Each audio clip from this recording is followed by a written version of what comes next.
하나님 말씀은 룻기서 2장 17절 말씀에서부터 19절 말씀까지를 제가 읽어드리겠습니다. 룻이 밭에서 저녁까지 줍고 그 죽은 것을 떠니 보리가 한 에바쯤 되는지라. 그것을 가지고 성읍에 들어가서 시어머니에게 그 죽은 것을 보이고 그가 배불리 먹고 남긴 것을 내어 시어머니에게 드리매 시어머니가 그에게 이르되 오늘 어디서 주었느냐 어디서 일을 하였느냐 너를 돌본 자에게 복이 있기를 원하노라 하니 룻이 누구에게서 일했는지를 시어머니에게 알게 하여 이르되 오늘 일하게 한 사람의 이름은 보았습니다 하는지라. 아멘. 우리 같이 인사 나누십시다. 이제 오신 당신은 이스라엘 가장 아름다운 분이십니다. 계속해서 우리가 룻기서를 지금 공부하고 있어요. 이 룻기를 묵상하고 읽고 또 이런 묵상하고 룻기서가 짧은 4장이지만 여러분들이 본문 매이지 말고 한번 전체를 한번 읽어보시면 좋겠어요. 읽고 또 읽고. 이 룻기에는 소소한 일상들이 펼쳐져 있습니다. 역사적인 배경은 다르겠지만은 오늘날의 우리의 일상에서 일어나는 일들, 우리의 주변에서 일어나는 일들이 지금 펼쳐지고 있어요. 이것이 우리가 룻기서를 읽어보면 낯설지 않다라는 이유가 있고 우리가 읽을수록 더 빠져드는 이유가 있을 것 같습니다. 4장의 짧은 책이지만은 우리가 이 룻기서를 보면서 우리 하나님의 그 일하신 이 손길을 우리가 느끼잖아요. 하나님이 하나님의 이 얘기를 만들어 가시는 것을 보시면은 오늘 우리의 삶에서 우리가 어떻게 일하실까? 하나님이 지금 나에 대해서 어떻게 일하고 가실까라는 것을 우리가 기대하잖아요. 오늘 제목이 하나님의 오묘한 섭리라였습니다. 이 섭리라는 말은 신학적 용어예요. 신학적 용어입니다. 하나님이 의도를 가지고 얘기를 만드는 가능성이 우리가 섭리라. 다시 한번 강조합니다. 하나님이 어떤 의도를 가지고 계획을 세워가지고 하나님이 지금 하나님의 일을 만들어 가신단 말이에요. 하나님 일하신단 말이에요. 이게 섭리예요, 여러분.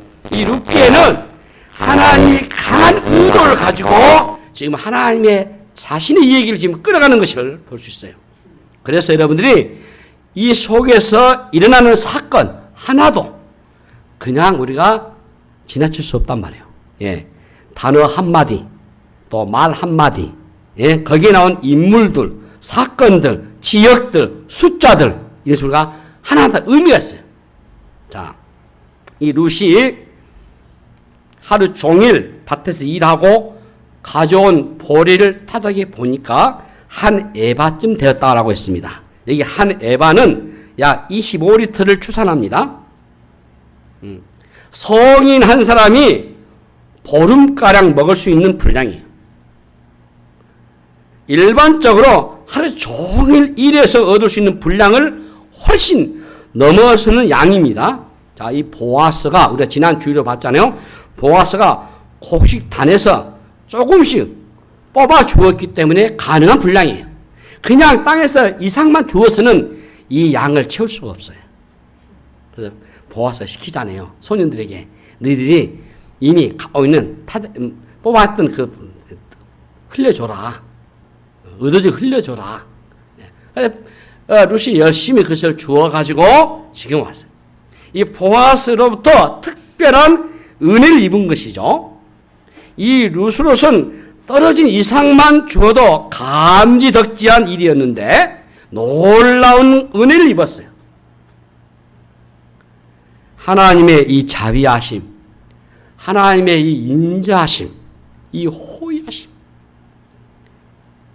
이 은혜, 이게 바로 헤세드입니다. 헤세드예요. 한마디로 과분한 사랑을 받는 거예요. 저는 가끔 이렇게 우리 성도로부터 대접받을 때 내가 무엇인데 예, 대접받을 만한 그런 그 자격도 없고 그런 것도 한 사람도 아닌데 내가 무엇 때문에 이렇게 과분한 사랑을 받는가? 주의 은혜거든요. 예. 주님 때문에 내가 이런 사랑을 받으니 참 감사하고 고맙고 하나님 은혜가 너무 크고 놀라웠어. 예.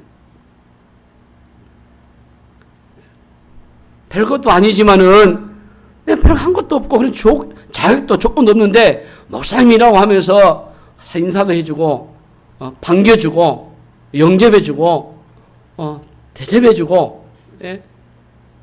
그게 뭐냐면 이게 전부 너무 가분해요. 우리 하나님 사랑이 이렇게 커요. 하나님의 이 호의가 너무나 커요. 벅차요. 마태복음 20장 1절에서 16절의 비유가 포도원의 품꾼 비유입니다. 우리가 잘 아는 비유죠. 포도원에서 이른 아침부터 포도원에서 일하는 이 품꾼 얘기를 여기 소개하고 있는데 거기에 품꾼들이 제3시, 제6시, 제9시에 들어온 품꾼이 있어요. 심지어는 제11시에 주인이 데려온 품꾼도 있어요. 이 표준 시각으로 다시 우리가 얘기를 해보자면은 주인이 오전 9시부터 일을 해요. 오후 다시 아직. 그런데 오전 9시부터 품꾼을 데려와요. 12시에 데려와요. 오후 3시에도 데려와요. 아니 오후 5시 일 거의 끝날 쯤에도 또 데려와서 품꾼을 데려와요. 그런데 여기 주인은 품꾼에게 일한 시간과 관계없이 동일하게 품삯을 지불해요. 이른 아침부터 일한 품꾼이나 오후 늦게 들어와서 거의 1시간도 일하지 못한 그런 품꾼이나 똑같이 품삯을 받아가요. 그러자 먼저 온 사람들이 마태복음 20장 12절에 보시면은 나중에 온 이 사람들은 1시간밖에 일하지 아니하였거늘 그들을 종일 수고하며 더위를 견디는 우려가 게 하였나이다 라고 하면서 항의를 해요. 주인에게. 이때 주인이 어떻게 말하죠? 마태복음 20장 13절부터 보시면은 그 서형이 소개되어 있어요. 자, 우리 같이 읽어봅시다. 주인이 그 중에 한 사람에게 대답하여 이르되 친구여 내가 내게 잘못한 것이 없노라. 내가 나와 한 데나리온의 약속을 하지 아니하였느냐. 내 것이나 가지고 가라. 나중은 이 사람에게 너와 같이 주는 것이 내 뜻이니라. 내 것을 가지고 내 뜻대로 한 것이 아니냐. 내가 선함으로 너가 악하게 보느냐. 이렇게 말해요. 늦게 와서 조금 일하고도 똑같은 품삯을 받은 사람은 앞에 사람들에게 비해서 과분한 호의를 받는 것입니다. 바로 이것이 여러분 뭐죠? 헤세드입니다. 예. 룻 역시 룻도 마찬가지죠. 보아스로부터 이런 은혜를 받았어요. 우리에게 베푸신 하나님의 은혜가 바로 이런 것들입니다. 예. 우리는 하나님부터 무엇인가 받을 만한 자격이 없어요. 그런데도 우리 하나님이 일방적으로 우리에게 은혜를 베푸신 줄로 믿습니다. 세상은 이 헤세드와는 전혀 상관이 없는 방향으로 흘러가죠. 일하는 만큼 보상하는 게 당연해요. 예. 그렇지 않아요. 아니, 일한 만큼조차 받지 못하는 경우도 있잖아요. 그래서 임금 더 달라고 난리 치잖아요. 부족하니까. 임금이 충분하면은 대모할 리가 없죠. 더 달라고. 그런데 계산해 보니까 내가 1시간 동안 일을 해가지고 그 돈이 안 맞아요. 그러니까 더 달라고 요구한 거예요. 철저히 우리가 계산적이고 자기 중심적이잖아요. 오늘날 많은 사람들의 힘든 이유가 뭐겠습니까? 공평하지 않기 때문에 그래요. 공평하면 그렇지 않지요. 공평하지 않기 때문에 저 난리를 치는 거죠. 힘 있는 자, 가진 자 중심으로 기울기가 이미 기울어져 있어요. 약한 자, 소외된 자, 가난한 자에 대한 배려가 없잖아요. 세상에는 은혜가 없습니다, 여러분. 혹시 여러분들 중에서 세상에 내 은혜를 찾아야 되겠다. 이거 큰 착각이에요. 세상은 결코 은혜가 없어요. 예. 아차하는 순간에 뭐 밀려나고 쫓겨날 뿐이에요. 예. 살벌한 평가 기준을 시달리잖아요. 예. 열심히 해도 안 되는 자리가 없어요. 불안하고 힘들고 괴롭습니다.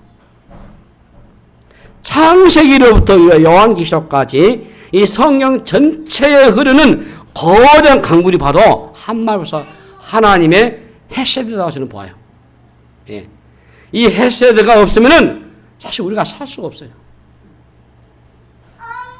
하나님을 만나야 하나님의 인자심, 이 은혜, 이 헤세드를 우리가 경험할 수 있거든요. 하나님의 은혜는 우리의 생각을 훨씬 뛰어넘어요. 자, 헤세드는 그러므로 하나님의 성품입니다. 예. 하나님의 인자와 긍휼이 무궁하심으로 우리가 진멸되지 않습니다. 오늘도 이 세상이 존재하고 우리가 살아있는 것은 바로 이 하나님의 이 은혜, 헤세드 때문인 것입니다. 하나님의 흘러넘치는 그 은혜 때문이에요. 그래서 한번 따라서 하십시다. 주 예수님, 내가 주님을 믿습니다. 우리 스승님이 숨 쉬는 것부터 많이 고백하라 했는데 꼭 잊어버려요. 우리가 예수 믿는 것을 늘 고백해야 돼요. 나 예수 믿다라고만 우리 여겨버리면 곤란해요. 이 세상이 만만치 않습니다, 여러분. 믿음이 이렇게 쉽게 여러분들이 커지고 신앙이 이겨내기 쉽지 않아요. 항상 우리가 고백하고 다짐하고 결심하고 다시 확인해보고 내 믿음이 어디에 있는가, 내 신앙의 자리가 위치가 어디 있는가 늘 점검해 보셔야 돼요. 다시 합시다. 주 예수님, 내가 주님을 믿습니다. 오늘 또 주님을 믿는 그 믿음의 터 위에서 우리가 하나님의 은혜를 사모하셔야 돼요. 이 하나님의 은혜가 없이는 우리가 설 수 없잖아요. 이 하나님의 이 헤세드, 이 은혜를 경험한 사람이 그 삶 속에서 하나님의 성품이 나타나기 시작하거든요. 그래서 은혜를 받는 사람들은 인색하거나 속이 좁지 않습니다. 마음이 넉넉하죠. 사람들에게 넉넉하게 베푸셔요. 우리가 지금 보아스의 모습에서 하나님의 성품을 여러분들이 발견하셔야 돼요. 예. 그는 자신의 소년들에게 곡식 다발을 일부러 흘리게 해가지고 루시 곡식을 주워갈 수 있게 해주었어요. 소년들이 곡식 다발을 묶느라 얼마나 애쓰겠습니까? 그런데 보아스는 그 곡식 다발을 일부러 흘리도록 했단 말이에요. 이 보아스는 헤세드가 무엇인지를 아는 사람이요. 하나님의 은혜를 맛본 자만이 이 헤세드, 이 은혜를 드러낼 수가 있어요. 보아스가 루시에게 일방적인 이 호의를 베풀 수 있었던 것은 그가 바로 헤세드를 경험했기 때문인 것입니다.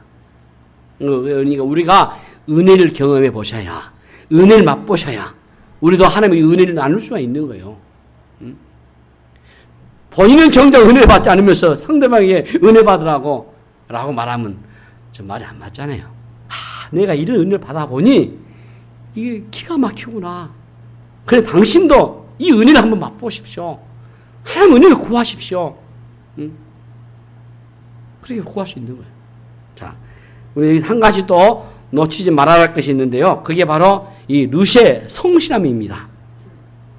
2장 7절에 보시면은 그의 말이 나로 배에 있는 자를 따라 단 사이에서 이삭을 죽게 하소서 하였고 아침부터 와서는 잠시 집에서 쉰 후에 지금까지 계속 하는 중이라고 했어요. 이 보아스에게 종들이 루시에 대한 얘기를 한 겁니다. 지금 루시 아침부터 와가지고 잠시 집에서 쉰 거 외에 계속 일하고 있다 이렇게 말하고 있어요. 가난이 룻을 절박하게 만들었어요. 오늘 죽을 힘을 다해 죽지 않으면은 시어머니와 함께 살아갈 수 없기 때문에 잠시도 쉴 수가 없어요. 예. 하지만 절박하다고 해서 모두 성실한 게 아닙니다. 예. 룻은 참 성실했어요. 쉬지 않고 일했어요. 룻은 자신의 일에 집중했어요. 아주 부지런하고 강한 여인이었어요. 룻의 이 부지런함이 보아스의 종들의 눈에 띌 정도였습니다. 참 저 여자는 다르다. 그래서 보아스가 물었을 때 그 종들이 룻에 대해서 하는 말이 아침 일찍부터 왔는데 저녁까지 쉬지도 않았어요. 내내 일만 하고 있어요. 라면서 지금 그 주인 보아스에게 보고가 왔잖아요. 룻은 일하러 나올 때 떠밀려서 나온 게 아니에요. 시어머니를 봉양하고 싶은 그 사랑의 마음에 자발적으로 스스로 나왔어요. 룻은 아침 일찍 일어나서 밭으로 나올 때만 해도 보아스의 그 은혜를 받으라고 상상도 못했어요. 지루하고도 힘든 시간을 견디던 중에 이 보아스가 나타났잖아요. 이렇게 룻은 성실하게 일하는 중에 보아스를 만난 겁니다. 평범한 일상이 역사가 일어난 거죠. 그러므로 우리가 일상을 무시해서는 안 돼요. 지금 여러분들이 하는 일들 여러분들이 없이 여기서는 안 돼요. 여러분들이 어디서 무슨 일을 하든지 간에 그 이름 귀하게 여기셔야 돼요. 일하고 있다는 게 얼마나 여러분 귀합니까? 이 룻이 얼마나 성실했습니까? 아침 일찍 일어나가지고 저는 늦게까지 이걸 내가 해야 내 어머니도 살고 나도 살고 얼마나 가득한 마음이고 얼마나 고마운 마음이에요.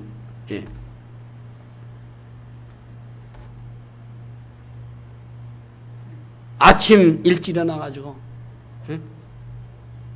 일할 때 보아스 만날 기대도 하지 않았을 겁니다. 상상도 못하죠. 근데 하나님은 이런 일 속에서 역사하시거든요. 모세가 양을 이끌고 광야를 지난 중에 하나님의 부르심을 받았습니다. 다윗은 들에서 양을 치다가 기름 부음을 받았어요.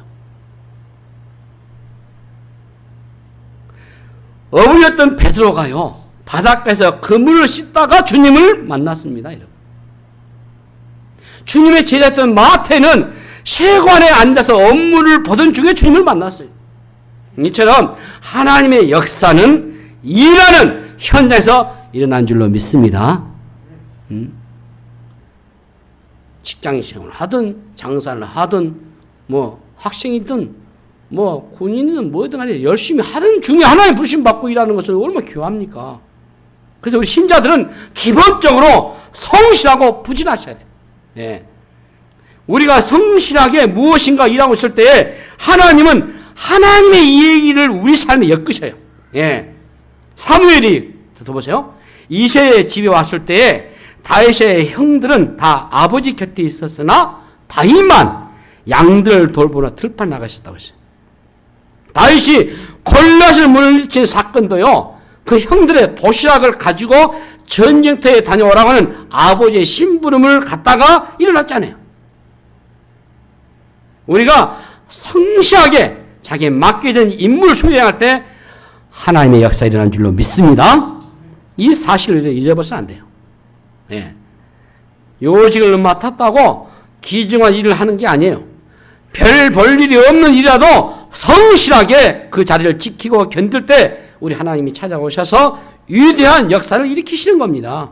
하나님 자체가 매우 부지런하신 분이셔요. 창조자 하나님은 창조의 역사 속에서도 부지런히 일하실 뿐만 아니라 지금도 부지런히 창조하신 이 세상을 섭리해 가셔요. 자, 요한복음 5장 17절에 우리 예수님 하신 말씀이셔요. 자, 같이 읽어봅시다. 예수께서 그러기 계시되 내 아버지께서 이제까지 일하시니 나도 일한다 하시매. 그렇죠. 내 아버지께서 이제까지 일하시니 나도 일한다 라고 주님 말씀하셨잖아요. 하나님의 성실하심은 탁월해요. 그 탁월한 성실하심은 오늘도 하나님은 하나님의 이 얘기를 써내려가고 계신 겁니다. 우리 신자들은 하나님의 성실하심을 배워서 남이 보든 보지 않든 간에 내가 좋아하든 싫어하든 일상을 최선을 다해서 살아가셔야 돼요. 그러므로 이 성공을 추구하지 마시고 여러분 성실함을 추구하시기를 바랍니다. 성실한 자에게 바로 하나님이 역사하신다. 추수가 끝난 남의 밭에서 이삭을 줍는 일이 허접한 일이죠. 하지만 아무리 작고 하찮은 일이라도 무시해서는 안 돼요. 아무도 하지 않으려는 일, 보직, 역할, 직업을 귀중히 여기셔야 돼요. 그래서 우리 개혁주의는 직업 소명론이에요. 직업을 따지지 않습니다. 소명을 갖고 하나님의 부르심을 하나님이 일을 하는 것처럼 하셔야 돼요. 어디서 무슨 일을 하든지 간에 죄 짓는 일이 아니다는 것을 전제로 한 상태에서는 열심히 하셔야 돼요. 땀 흘리셔야 되고 집중하셔야 되고 성실하게 하셔야 돼요. 사람들이 어떻게 평가하든 간에 일용직에 불과한 일을 할지라도 그것을 무시하지 않고 최선을 다하셔야 돼요. 남들이 발로 차버리는 상자 안에 하나님의 선물을 썼단 말이에요. 하나님의 손을 열심히 일하는 손과 마주치게 되어 있어요. 그것을 18절 룻기 2장 18절에 보니까 그것을 가지고 성읍에 들어가서 시어머니에게 그 죽은 것을 보이고 그가 배불리 먹고 남긴 것을 내어 시어머니에게 드리매라고 했어요. 룻은 배불리 먹고 남긴 것을 가지고 어머니께도 시어머니께 돌아왔다고 했어요. 그리고 16절에 뭐라 했습니까? 16절 보면은 그 말씀 있잖아요. 여기 보면 1장 룻기서 1장 16절 보십시오. 자, 룻기서 1장 16절 2장 말고 1장 16절을 보시면은 어머니께서 가시는 곳에 나도 가고 어머니께서 머물고 나도 머물겠다라고 했어요. 룻기 1장 16절 보시면은 그렇죠? 어머니께서 가시는 곳에 나도 가고 어머니께서 머무시는 곳에 나도 머물겠습니다. 한 이 룻의 말이 빈말 아니잖아요. 이른 아침에 나가서 늦은 밤에 돌아와서 시어머니의 끼니를 챙기는 룻의 이 시어머니에 대한 사랑 역시 헤세드입니다. 친정이든 시댁이든 간에 그걸 가리지 않고 남편을 낳아주신 내 부모님이고 아내를 낳아준 부모님이기 때문에 처가가 어떻고 시댁이 어떻고 이게 따지지 말고 우리는 부모를 귀하게 여기고 공경하고 받드셔야 돼요. 이 룻이 시어머니를 받드는 것처럼 말이죠. 나오미와 룻의 사랑은 이미 많은 과정을 거쳤습니다. 인간적으로 계산되지 않는 관계예요. 헤어질 수밖에 없는 이유가 많았겠지만은 룻이 시어머니를 따라 나선 것 자체를 특별한 얘기를 가져왔어요. 룻이 가져온 곡식을 보고 나오미가 놀라워했어요. 그리고 빈손을 채워주시는 하나님의 손길을 느끼며 큰 위로를 받았을 겁니다. 자, 룻이 여기 많은 양의 곡식을 거둔 것은 누군가가 특별하게 도와주지 않으면은 일어날 수 없는 것을 나오미가 직감했어요. 그래서 너 도대체 어디서 일했느냐? 어디 봐서 일했냐고 물어요. 19절에 보시면은 답이 나오죠. 오늘 일하게 한 사람의 이름은 보아스다 라고 하죠. 그러니까 룻은 보아스가 누군지 알고 있거든요. 알지 못했었어요. 룻 자체는 보아스가 누군지 잘 알지 못했어요. 그러나 나오미는 알고 있거든요. 그래서 지금 여기 룻의 입에서 보아스라고 하는 이 말이 이름이 나왔을 때 나오미가 깜짝 놀라요. 보아스는 그의 남편 엘리멜렉의 친척이기 때문에 많은 밭 가운데서 하필 어떻게 네가 보아스의 밭에 갔을까? 나오미는 이때 하나님의 오묘한 섭리하심을 아마 느꼈을 겁니다. 룻이 시어머니를 따라 나서겠다고 했지만은 막상 베들레헴에 도착해서는 두려움에 휩싸였을 것입니다. 낯선 이방 땅에서 아는 사람은 오직 시어머니 나오미 뿐이었기 때문에 언제 어디서 무슨 일이 일어날는지 예측하기 어려운 그런 두려움이 그녀에게 밀려왔을 겁니다. 그런데 의외의 만남이 일어났어요. 그 만남은 평범한 만남이 아니었어요. 모든 것을 역전시키는 그런 만남이었어요. 하나님의 전적인 개입이 분명합니다. 자, 여러분 우연히 이게 마침으로 만드는 기가 막힌 역전을 하고 있단 말이에요. 이 룻에게 초특급 사건이 지금 벌어진 거죠. 시기는 아주 빠르게 돌아가고 있습니다. 헤세드 중에 헤세드가 바로 룻이 보아스를 만난 겁니다.